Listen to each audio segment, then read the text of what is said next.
My name is Chris Rebay. I'm the president of the society.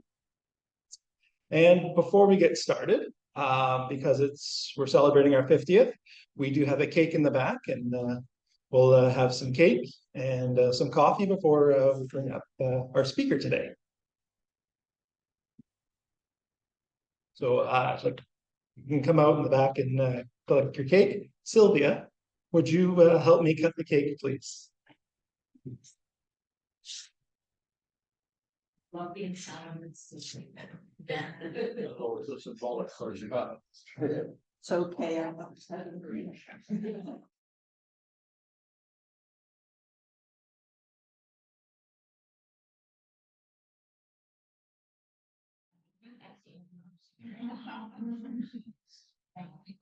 Alrighty, before we begin here, next month we are back here at Grace United for it is November 30th. Grace Anglican, yes, for the history of the Hampton Spectator. So that'll be interesting. And to begin, I'd like to invite Garth Weatherald up to welcome the speaker. Thank you.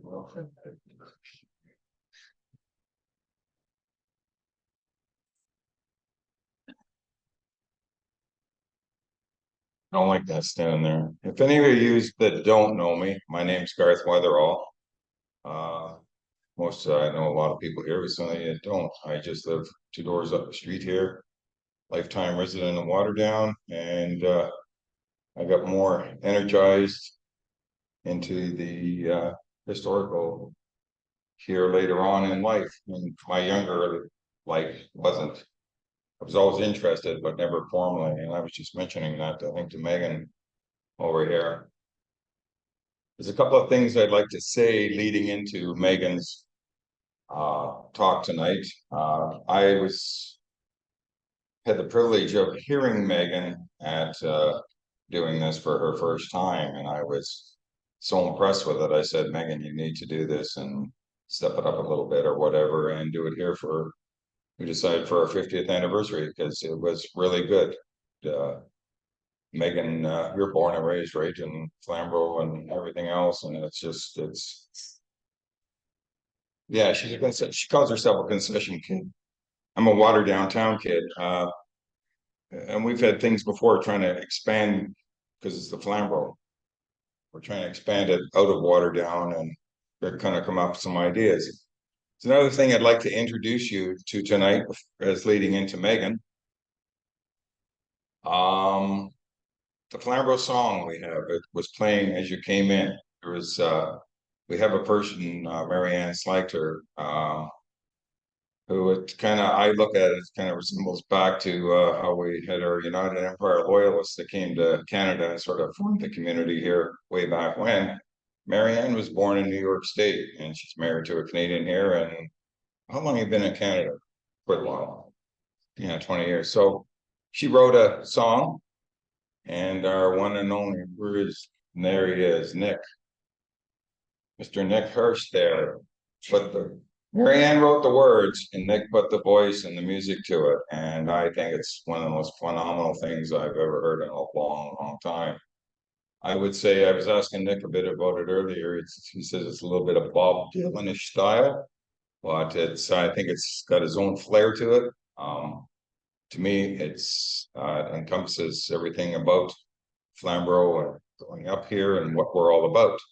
So if you get a chance, there's some words to it later on, and you can maybe hear it later on after Meghan's talk here. But as we're formally going forward, Meghan Martin here is, I've known her for quite a while. I kind of pressed on her when we were trying to start the Flamborough Museum there before. And Meghan stood right up to bat. She's had a long, serious interest in historical, just like a lot of others here. And that being said, I know there's a lot of people here that served on the board, the previous boards, because this is our 50th anniversary. Could you please, anyone here stand up who's that was part of all this before? I know most of you all were, but could you? Could you put your hands up, stand up, whatever that you were, who is, yeah, that's pretty well everybody in the room, almost, yeah. Well, it's nice to see everybody here, and we have to expand, we have to grow. As I said to Mac, we lost the Flamborough Review, trying to get the word out and trying to get the word out and the connection to our community with this. So it's going to be all of us to do that, and I can see the diehards are here tonight and the people that care. There's probably some people that do care that can't be here. So we're going to lead forward to Meghan now. Meghan, she does a lot. Meghan does our website things. There's a lot of people that do a lot of things, but Meghan really does a lot in the background. She wears herself pretty thin sometimes, and I sometimes wonder where she gets the energy from. She's like the ever energizer rapid there. She just keeps going and going and going. As I said earlier, I got to listen to Meghan's talk, and I was so impressed with it, and I'm sure everybody here will. It's what we're all about. I think what stems from our hearts and our souls of where we are. So I'm going to let Meghan, here you go. Just give me a brief second. I'm also working tech tonight, so just. See, Jack Paul trades.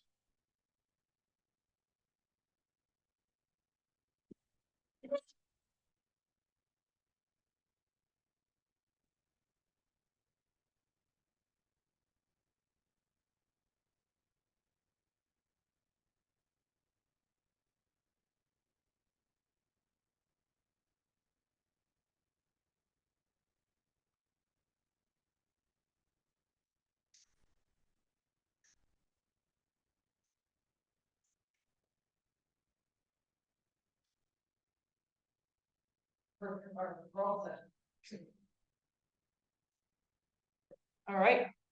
So I'm going to open with the fact that I hate public speaking. Being the center of attention with the potential for flubs and stutters is not my idea of a good time. However, there's something to be said for taking a leap of faith.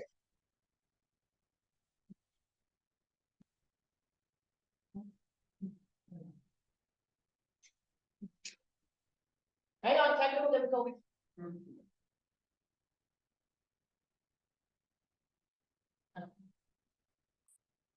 I'm not sure why the, hang on.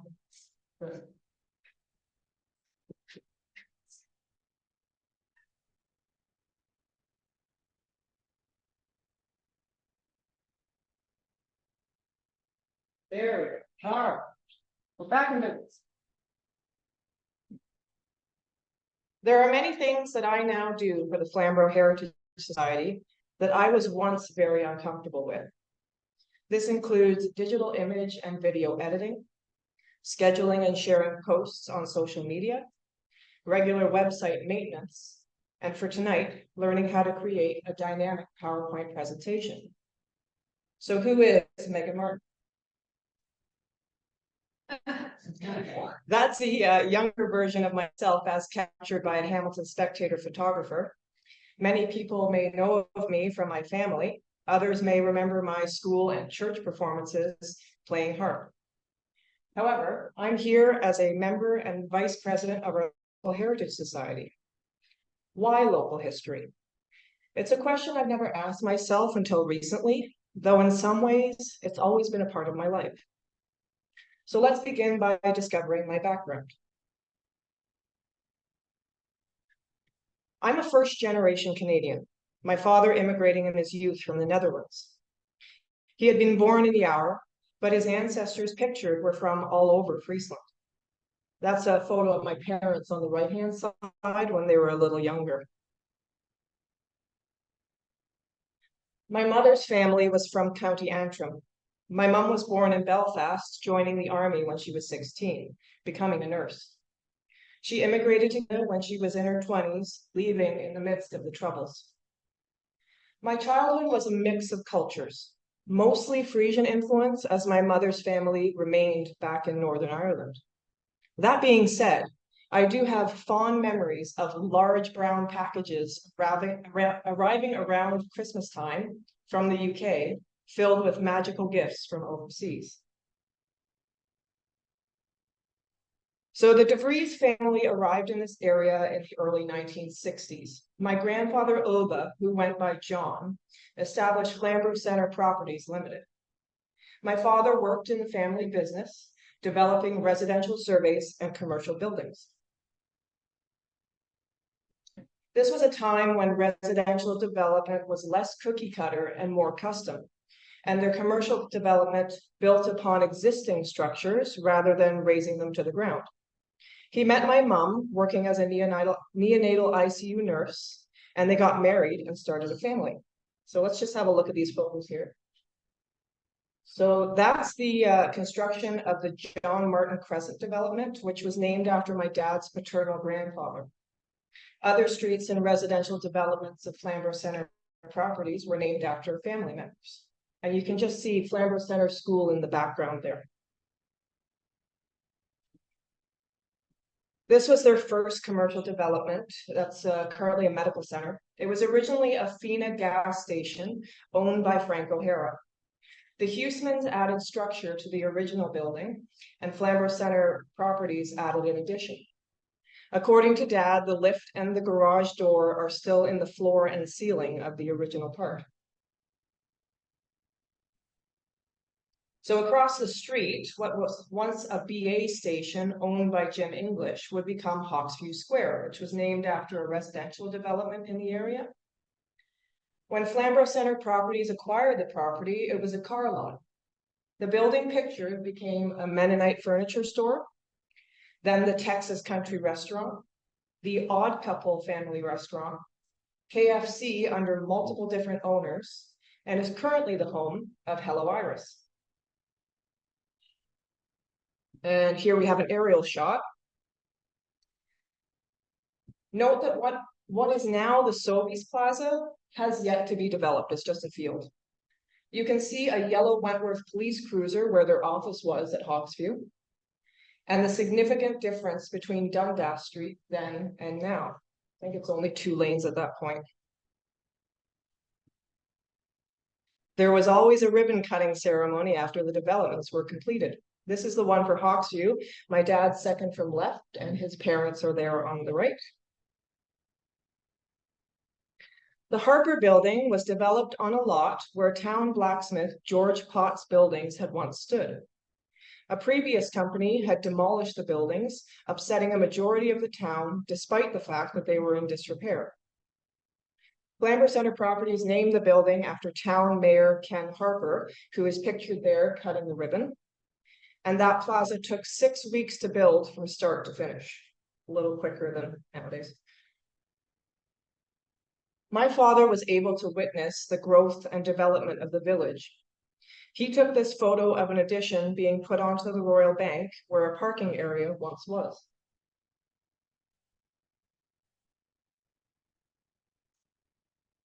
All right, so this is the house that built me. We moved in when I was a year old. We could do a whole presentation on its history and renovation, but I think that's for another day. Excuse me, Yeah. you've got some in waiting. Oh, yeah, if you've got that, Lynn. Perfect, thank you. My parents bought the farm from the Marshall family, who sold Christmas trees, strawberries, and loved to entertain. The Blagden family had built the house, which is featured in a number of heritage publications, including one of our own, and they came to East Flamborough. I encourage you to pick up a copy if you don't already have one. So this is an aerial shot from what the farm first looked like when my parents bought it. The 130-acre property, which was bought for just under $500,000 in 1987, was split into 3 parcels. As we were small children at the time, that swimming pool in the backyard was quickly filled in. And this is how I'll always remember the farm: learning to mow a straight line, drive the equipment as soon as my legs were long enough, and problem solving when that equipment just didn't want to cooperate. But also climbing trees, learning to ride my bike on that long driveway, running through the grass, and riding on top of loaded hay wagons as the sun set on a long day of haying. So here's one more from the 1960s. And after, as of a few weeks ago.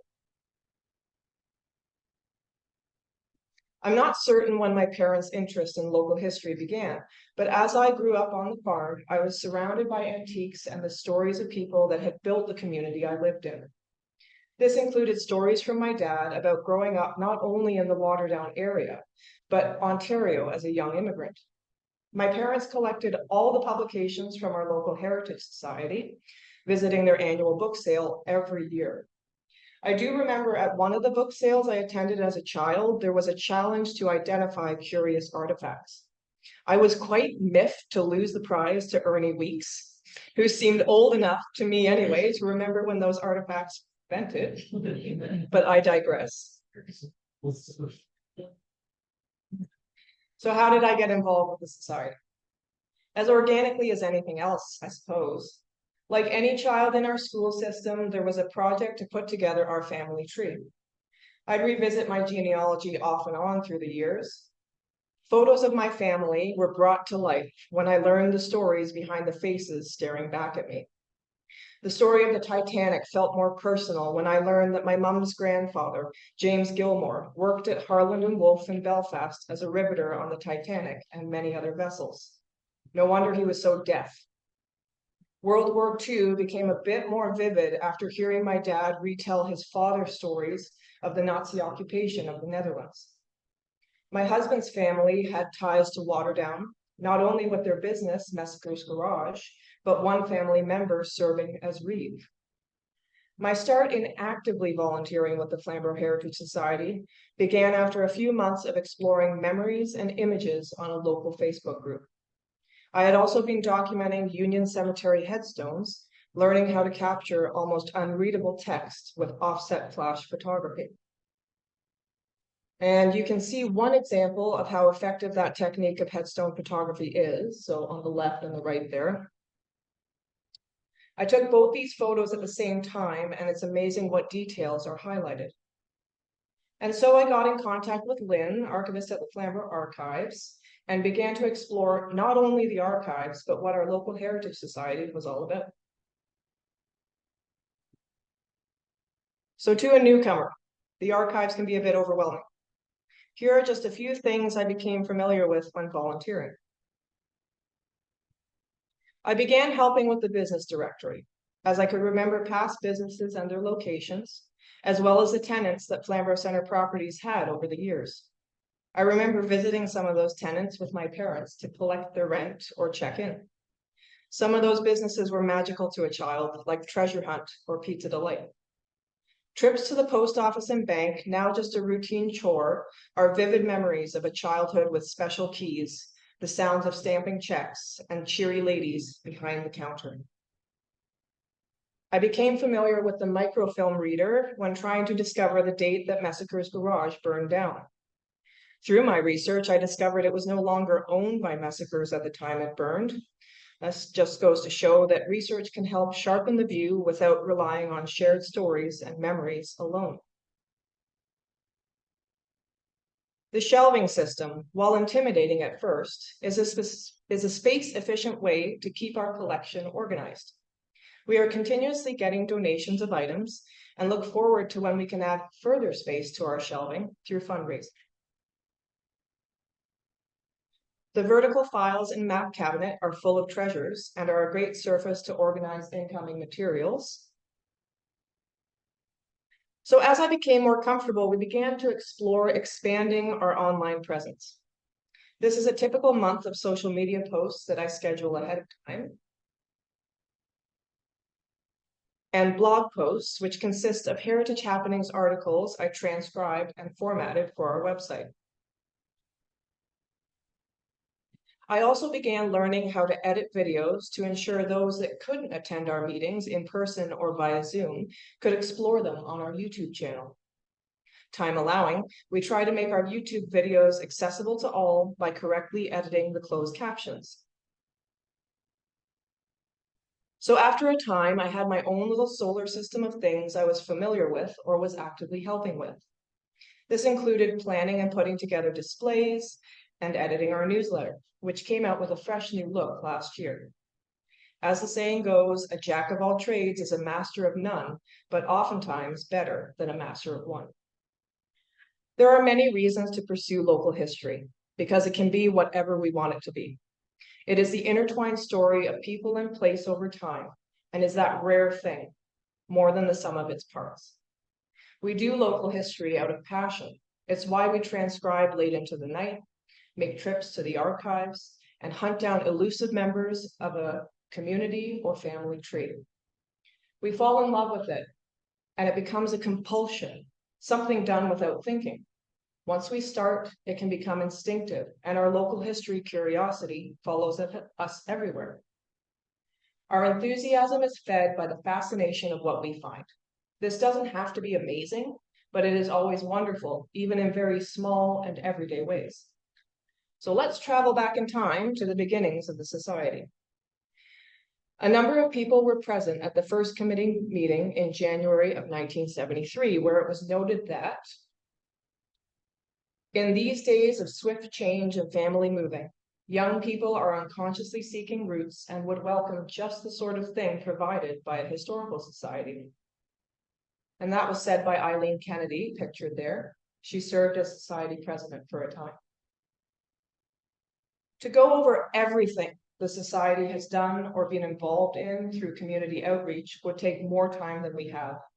But I've pulled some photos and articles from our society scrapbooks to show how broad our scope is as a heritage society. And this is the cover from our first scrapbook, just one of many on our shelves, and it is available tonight to view if you'd like to.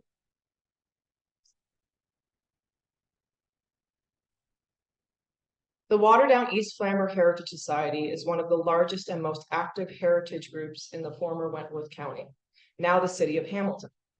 Founded April 1973, the Society is a nonprofit organization affiliated with the Ontario Historical Society. We're celebrating our golden anniversary this year. Commonly known as the Flamborough Heritage Society, it was formed when the three townships of Beverly and East and West Flamborough became joined into one entity. Concerned citizens, notably Waterdown Reeve Robert McNairn, encouraged the creation of the Heritage Society. A committee composed of community members set out to determine how the society would be formed and funded. So on the left, we have those original meeting minutes from January of 1973. That newspaper article on the right covered the judges and winners of the poster contest held to publicize our inaugural meeting. And that meeting is pictured below with Mr. William Donkin speaking about the importance of a local heritage society. And Mr. Donkin and his wife were the ones to discover the Brown family headstones now housed in our archives.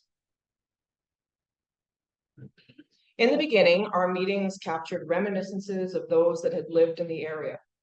They slowly evolved into meetings on all sorts of topics so that the general public could enjoy any or all of our programs. So we have past President Peter Vance on the left, preparing for his presentation on photography and the value of old photographs. Both his own photographs of the area as well as the William Reed photographs of Waterdown in the early 20th century have been valuable in providing a clear window into our past. That first photo on the right page has some folks enjoying some refreshments at our 10th anniversary. Refreshments are a bit of a tradition at our meetings, barring when we have to host via online platforms. Change from the norm is certainly scary and can come with some unexpected difficulties. But streaming our meetings online keeps us accessible to those who cannot meet with us in person. So that's a rendering of one of our most popular Zoom meetings. It's a bit small there, but with Sister Joan and her presentation on Notre Dame Academy, available on our YouTube channel. Throughout my time with the Society, I've noticed that history does, in fact, repeat itself, or at least follow the same themes and concerns we have today. So that's Gary Dell on the top right, who spoke with us in 1983 on the Hamilton and Scourge Historic Site, and will be hosting Christopher Redford next March on the same topic.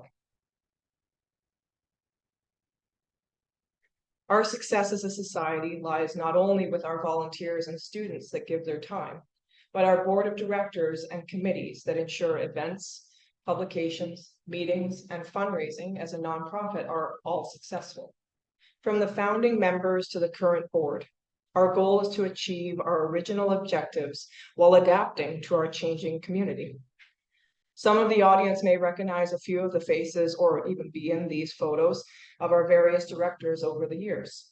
I encourage everyone to check out our latest newsletter, which highlights presidents over the last 50 years, as well as our former archivists. History is typically taught with a focus on national and international events, but ignores the places students of all ages engage with most, their neighborhoods. Involving students in local history helps them learn to analyze their place in larger events. By understanding their part in history, people become directly involved with their studies of the past. Civic engagement and learning can occur in a more meaningful manner when our friends and neighbors know their connection to a certain location in place and time. By teaching people about their own history, we show that their stories matter. It may not be enough for us to simply showcase the past. We can connect people who feel disconnected by presenting them with the evidence that they have a role in their community story and that they are forces in its history. As a society, we've shared with local schools and hosted many summer students. Our former archivist Sylvia Ray is pictured on the left with students at a Victoria School Heritage session in 1988, going over some interesting accounts in a school account book from 1925. Local architecture served as inspiration for a grade 10 art class. They're observing the New Connection Methodist Church on Dundas Street in Waterdown. That building, once a residence, now serves as a psychologist's office. And there's one of our summer students, Tiffany Happy, with Sylvia. Not all of our students' work is limited to the archives, as there's plenty of opportunity to go out in the field and explore local history. Below are summer students, Armin and Aaron, researching the Mullock Smokehouse in the early 2000s. Our tours have always been successful, whether self-led by brochure or being helped along by a guide. What started as walks around the milling area of Waterdown expanded to include bus tours to heritage towns, sites and former train stations, car rallies across Flamborough, and pub walks. One of our latest guided tours was Haunted Heritage. That's one of our directors, Kim Hurst, and myself on a beautiful day last May, dressed the part. All of our tours are available on our website, and that green logo is an app we've been exploring called Pocket Sites. It allows users to explore their community and its history with their smartphone, almost a staple in the current day. The study of local history is not throwing together physical things from the past without any focus on the overall collection. This form of superficial history allows historians to develop a pattern of conclusions without deeper engagement with local history in a comparative context. Worse, this stereotype of history does nothing to help us understand the dynamics of a space. Taking a narrow focus in a place encourages the local historian to carry out detailed research and allows all the evidence to be exploited to its fullest. Context is paramount and enables us to properly interpret and interrogate our sources. Charting the progress of time through a particular set of boundaries makes us think about what sets that place apart. This doesn't mean that artifacts, photos, and ephemera are unwelcome. We continue to receive donations and encourage members of the community to donate to our archives. In the 1980s, as material continued to be donated to the Flamborough Heritage Society and a multitude of queries started coming in, it became clear that the public would be best served by a small community archives. I've been told by one of our volunteers that the archives was at one point the space underneath someone's bed. How far we've come. The Flamborough Archives opened to the public in 1991 and has had a few homes over the years, but is currently at the Waterdown branch of the Hamilton Public Library. Staffed entirely by volunteers, our archives not only serve the local community, but have been able to assist with queries from around the world. What used to come through the post office as letters now come via email and direct messages on our social sites. The Flamborough Heritage Society's Board of Directors ensures that the archives can remain open to the public with the help of funding from grants, fundraisers, donations, and sponsorships. That way, the archives can fulfill its mandate of collecting and preserving archival material related to local history. So you can see the archives as they were in the 1990s at the top left. That was when they were located in Chestnut Grove, pictured there on the right, beside Waterdown's Memorial Hall. A lot of volunteer hours are put into cataloging donated material. At the bottom left is Mark Hoffman and Donna Terry, part of a workshop in 1987, preparing for the move into the Society's first headquarters. While we have volunteers actively cataloging with a new updated digital cataloging system, some of our shelves still need a little attention due to the large amount of material we have on hand. By cataloging items, it ensures they're easily found on the shelf when visitors are researching a topic of their interest. A selection of our early exhibitions and meetings eventually became some of our publications. While each publication is a large investment of time and resources, the results are an excellent introduction into local history, as well as a source of funds for the Society. By using our online presence, we are able to remind the community of Heritage for the holidays, especially as we were unable to continue our annual fundraising book fair during and post-pandemic. The events we've held not only act as social outlets and fundraisers, but keep us top of mind and active within the community we serve. One of our earliest events was our Strawberry Social, held in Waterdown Sealy Park. The Strawberry Social would evolve into a box social, held at the Wood Hill Estate, originally built by the Honorable Adam Johnson Ferguson Blair. The day included hay rides, a picnic, auction, and other activities. Woodhill was once one of the oldest homes in the area and was lost to fire in 2020. This was a significant loss to not only local but national history, as the home had remained relatively untouched since being built, and first-hand accounts like Adam Ferguson Blair's were very rare at the time, as settlers themselves had little time for journalism. Our last book fair was November of 2019, after 29 successful years. There were times it was held at Millgrove Community Center, but its home for a long time was St. James United Church here in Waterdown. We continue to hold events, such as our celebration of Memorial Hall's 100th anniversary as part of the community, and recent trivia nights, raising funds for our historical displays and other projects. One of the myriad of ways we share with the public is through exhibitions and displays. Starting with quaint beginnings, we now have a number of display cabinets in the Waterdown Library and are reaching out to other libraries in the area to expand our reach within the larger community of Flamborough. Our website allows our more recent displays to be explored virtually. So we've got Sylvia there with a selection of greeting cards given to the Society. She would use them in a display in the Waterdown Library during the 1984 Christmas season. That would be when the library was on Mill Street. We were able to feature Fred Gunther's dollhouse near the main circulation desk of the current Waterdown Library. We also have developed promotional displays such as that banner for when we're hosting events and taking part in others. We actually held an exhibition here in Grace Anglican in the 1990s of images from past and present day Dundas Street. That exhibition would later become one of our publications. Local history can make a place feel like home, be that where our ancestors lived, where we grew up, or where we are now. It's in our street names, buildings, parks, businesses, and our cemeteries. It's a way to immerse ourselves in a place we love and can help us feel rooted there.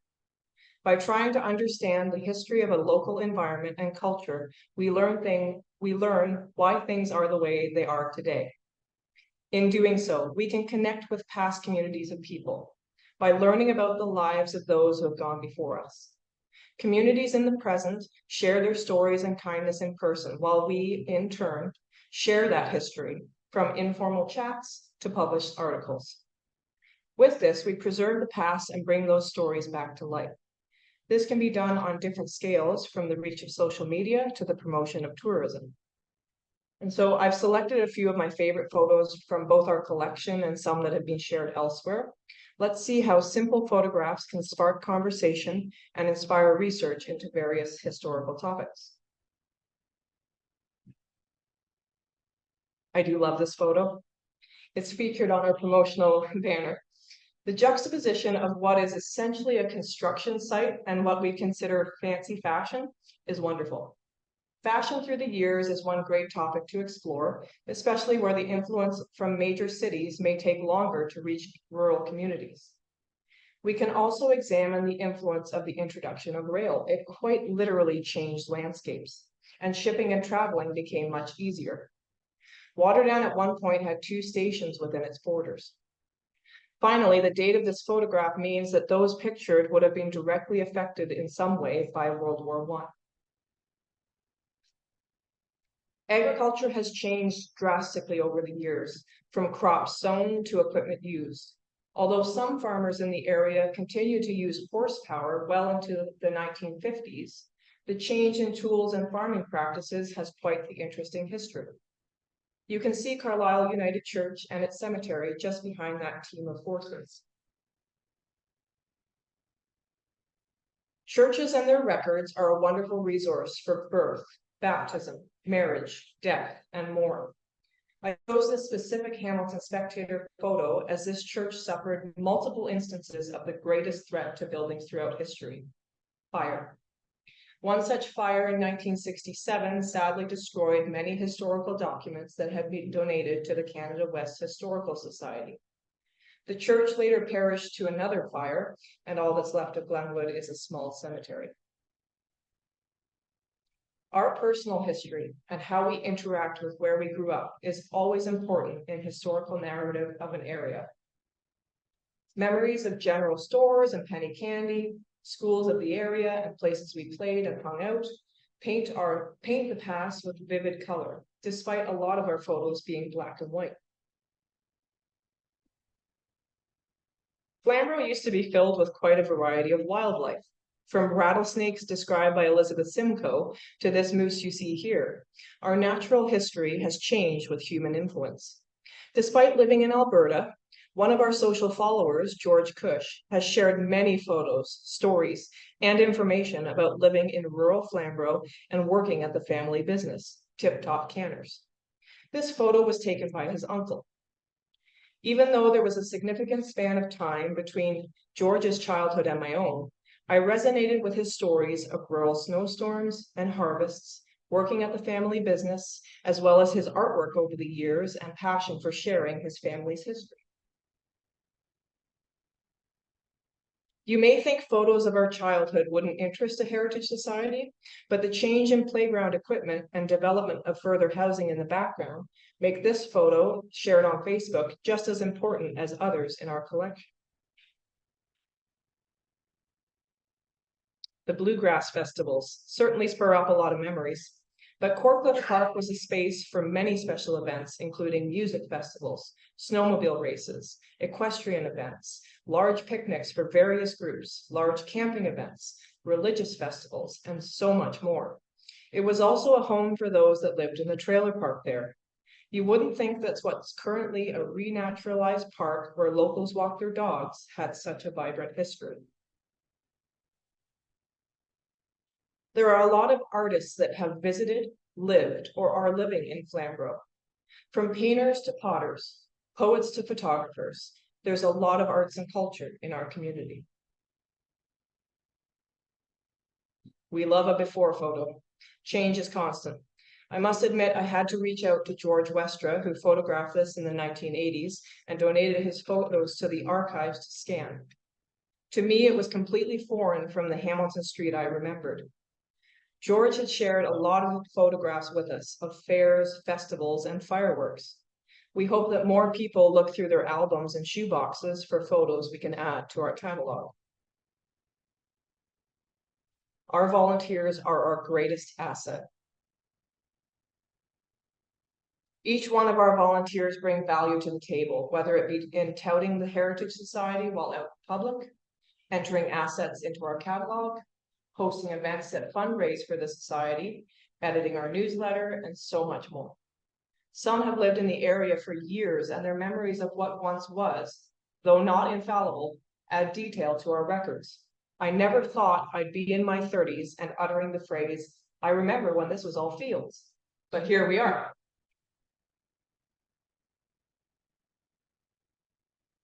So this slide shows just how much change has happened in the area. The topographical map on the left is from 1909, whereas the satellite map on the right is current. So this is one of my favorite historical maps of the area due to the level of detail included. It shows the escarpment access at Claphison Corners prior to the excavation of Claphison Cut, the old sand pits in Waterdown that would become Memorial Park, and the current Snake Road being labeled as Waterdown Road when it was a major route to Hamilton. The railway had yet to traverse through Waterdown, and the 403 would not be developed for another 50 years. Yeah, okay. This map also has a quirky misspelling of progression as progression at the top left of the screen. Map makers would commonly insert errors on their maps to ensure that they weren't being copied by other map companies.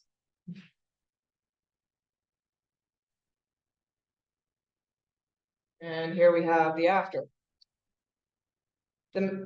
Of course, the satellite imagery shows just how much the land has been developed over a century. It's often shocking to learn how recently and radically our area has changed. And so there's always something to do for a myriad of interests, and new volunteers and ideas are always welcome. However, many community groups are desperate for volunteers and just can't get them. There's a bottomless well of excuses that can prevent someone from taking the same leap of faith I did. But that leap opens up new opportunities and experiences that would have otherwise been missed out on. It would seem we live in a culture where people would prefer a comfortable, slow death on their couch rather than be out in the community helping make a difference. So what about our future? We exist in a visual audio society where the media has separated information from context. We are drowning in a constant flow of more and more information until important information gets drowned out in a sea of irrelevance. We are consuming short-form content now, whether it be TikTok videos as seen here or character-limited tweets. How do we stay current as a society and reach those that scroll through what is essentially disposable content? I see this myself as our social media manager. Posts that I've scrambled together in a matter of minutes may receive a lot of attention due to the nature of the photo, while other posts I've spent hours researching garner no interest. We must strike a balance by continuing to share our history that has been researched and expressed in print format while capturing the public's attention in our own unique ways. Anyone can do local history in some form or another. You can step outside your door or do it from kilometers away. It can be done by people of all backgrounds and in all manner of ways. Local history can take historical research out into the fields, streets, and village halls. Something in doing local history, whether the historical process, the feeling of adventure, or feeding a sense of belonging, has helped many of us as volunteers. By pursuing local history, we do all kinds of history at once: social, cultural, political, and economic. From local history, we get into family history, archives, museums, and archaeology, through the communities who live there, the records and buildings that have been left. Learning about local history establishes that the grand scheme of historical change is made up of countless individuals like you and those around you, who in their own ways contributed to the ongoing story of your community. And this story likely contains fascinating information that is worth finding and preserving. Thank you.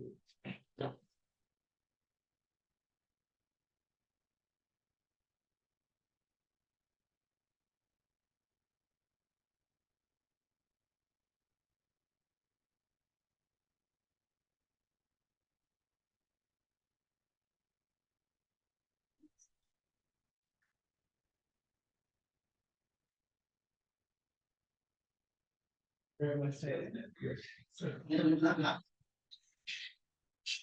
Amazing presentation, and thank all the people that are here that 50 years ago were starting the society, because we definitely wouldn't be here right now.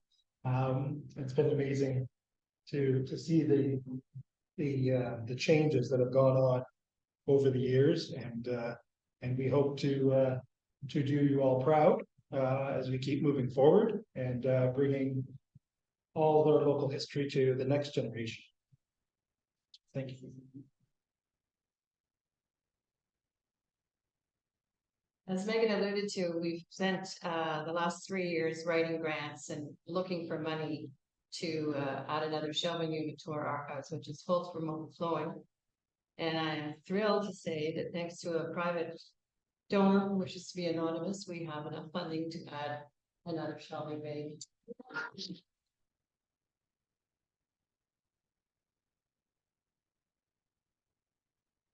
So please join us. We still have some coffee and some tea available, and talk about everything that we've seen tonight and where we've been and where we're heading. So have a good night, everybody. See you next.